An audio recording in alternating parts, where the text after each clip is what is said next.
आगरा के कई बड़े निजी अस्पतालों की सेवाएं मरीजों के लिए शुरू कर दी गई हैं। बता दें कि इंडियन मेडिकल एसोसिएशन और नोडल अधिकारी आलोक कुमार, प्रमुख सचिव चिकित्सा और शिक्षा रजनीश दुबे के बीच बैठक का आयोजन हुआ, जिसमें आईएमए के पदाधिकारियों ने सरकार के प्रतिनिधि मंडल द्वारा मांगे गए सुझावों पर अपनी राय दी और फैसला लिया कि अब नॉन कोविड मरीजों को निजी अस्पतालों में भी उपचार दिया जाएगा। आईएमए के अध्यक्ष डॉक्टर रवि मोहन पचौरी और elected president doctor Rajiv Upadhyay ने जानकारी देते हुए बताया कि निजी अस्पतालों में मरीजों के कोविड-19 टेस्ट के लिए स्वास्थ्य विभाग की तरफ से सैंपल कलेक्शन के लिए वैन आएगी, जो निजी अस्पतालों से ही मरीजों के सैंपल लेकर 24 घंटे में उनकी रिपोर्ट की पुष्टि करेगी। ऐसे में यदि मरीज कोविड-19 से पॉजिटिव पाया जाता है तो उसे निजी अस्पताल से एसएन मेडिकल कॉलेज में भर्ती कराया जाएगा और नेगेटिव आता है तो निजी अस्पताल में ही उस मरीज का इलाज हो सकता है। आज आईएमए आगरा राज्य सरकार के नोडल अधिकारी और जिला प्रशासन की एक महत्वपूर्ण बैठक सर्किट हाउस में संपन्न हुई, जिसमें इस कठिन समय में आईएमए द्वारा आगरा की जनता के लिए जो चिकित्सीय प्रयास करे जा रहे हैं उनकी सराहना की गई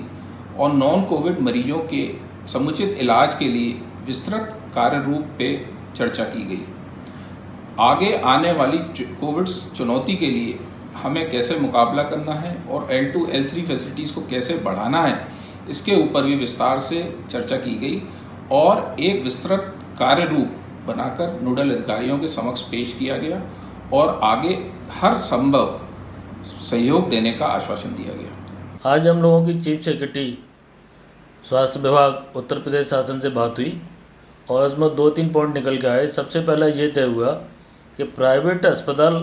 कोविड हॉस्पिटल की तरह कौन कौन से ऑथराइज किए हैं उसके लिए आज इंस्पेक्शन होगा और उनको देखा जाएगा, उनका सहयोग भी लिया जाएगा और उनको सेंटर भी बनाया जाएगा। दूसरा, जितनी भी नॉन कोविड इमरजेंसी आएंगी उनको हम लोग आईएमए ने ये बता दिया कि हम लोग टैकल करेंगे। उनके सबके कोविड टेस्ट होंगे, अगर पॉजिटिव होता है तो वो मेडिकल कॉलेज में ट्रांसफ़र होंगे और नेगेटिव होते हैं तो फिर उनको वहीं ट्रीट किया जाएगा। गौरतलब है कि जब लॉकडाउन की शुरुआत हुई तभी से नॉन कोविड मरीजों को उपचार के लिए भटकना पड़ रहा था, क्योंकि निजी अस्पतालों ने अपनी सेवाएं बंद रखी थी। लिहाजा अब उत्तर प्रदेश सरकार के भेजे गए दूतों और आईएमए के प्रतिनिधि मंडल के बीच हुई मंत्रणा के बाद निजी अस्पतालों की सेवा है उन्हें शुरू करने का फैसला लिया गया है। डीजी माझा न्यूज़ के लिए देवेश दीक्षित की रिपोर्ट।